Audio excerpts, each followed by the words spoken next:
Okay, I'm working on my truck. It's a 2.7 liter Toyota T100 with a 3RZ FE engine, very popular engine for the T100s, Tacomas, Forerunners of the mid 90s and early 2000s and what have you.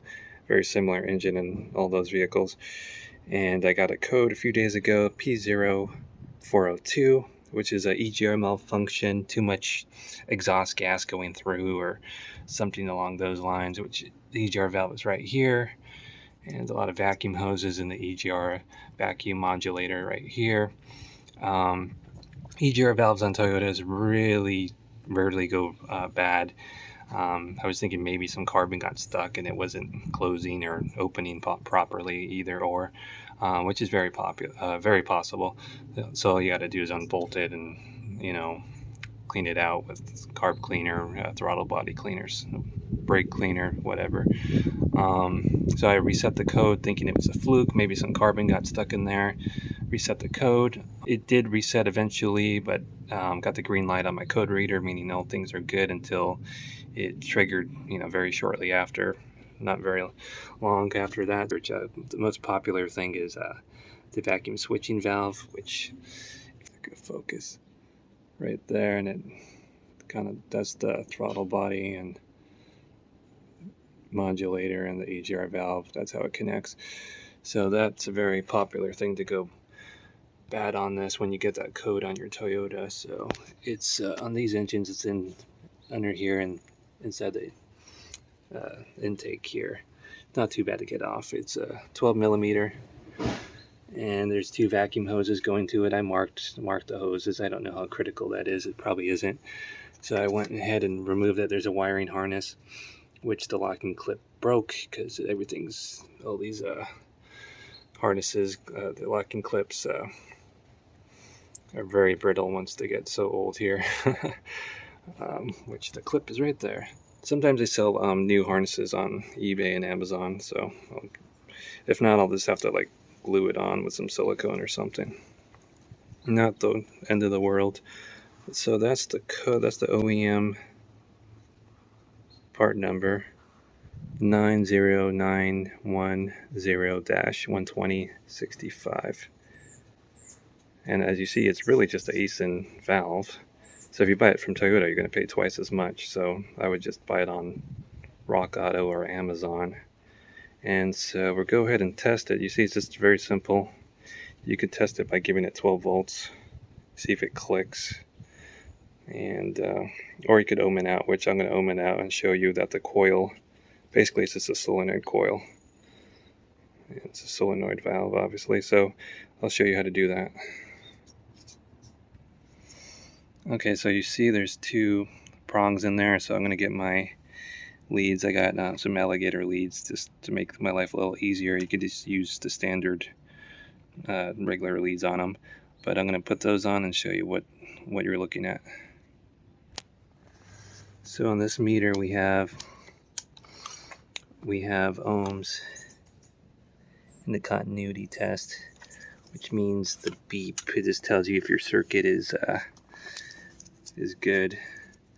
I'll show you how to do that. You just put them together, make sure you get the beep. Okay, so I'm going to put these leads on. Okay, I got the leads on. I'll go ahead and put my meter on. The setting. See, it says OL, open line. We don't have any continuity, don't have any ohms, which is bad. So that's one way of testing it, probably the best way of testing it. And I'll just connect it to the battery too, give it 12 volts. So you got to be careful doing that though. You don't want to short things out. And so definitely we've got a diagnosis here. This is bad. Okay, so I got something very interesting here, but anyway, this is how you would do it to test it. I got some alligator leads here. Make sure that they're not touching one another inside, otherwise, that's a dead short. So we got that on there. So I got one lead on the negative, one lead. I'm gonna put one lead on the positive. It really doesn't matter which side you have, the polarity for this. So when I did it off camera. I did it didn't get anything, and then second time it clicked, and then after that I couldn't get it to click again. I played around with it a little more, then it started clicking, so it started working. So you hear that? So now it's working. Okay, so the solenoid is working now. So what I'll do, I already so kind of like an intermittent problem here, and you saw how I ohmed it out.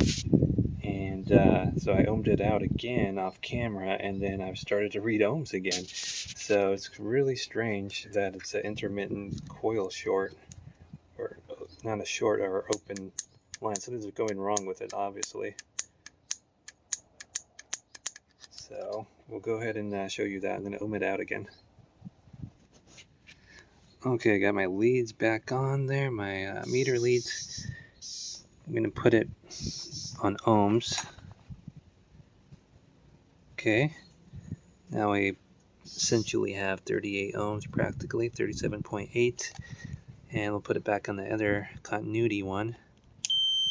Now it's beeping. We got 38 ohms, so now it's working, but before it wasn't. So there's really, the part's going bad, so it's an intermittent problem, which is, you know, one of good thing it was testing bad at first, because then I would have said, oh, it's fine. Then I would have went and started digging at the EGR valve and stuff. So really strange problem here, intermittent problem going on with that coil in there. So probably the best thing to do, you know, just change it out anyway. I mean, even if it is, maybe if it does test good for you, maybe at that time it's working, so might just be better just to change it anyway. If it says it's testing good, it's up to you. It's a little easier to change that than start digging into the EGR and taking that apart. Then you got to change the gasket and scrub it out and all that stuff. So very interesting find. Intermittent bad vacuum switching valve. So I'm going to go ahead and change. I'm going to go order a new one. Okay, it's the next day. I got the part in from Amazon. I love Amazon.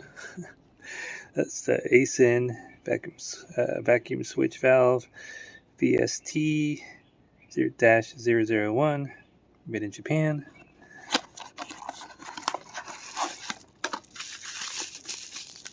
One of these, we'll open it up and compare it. It looks like you have to take off the bracket off the old one here. Okay, there it is.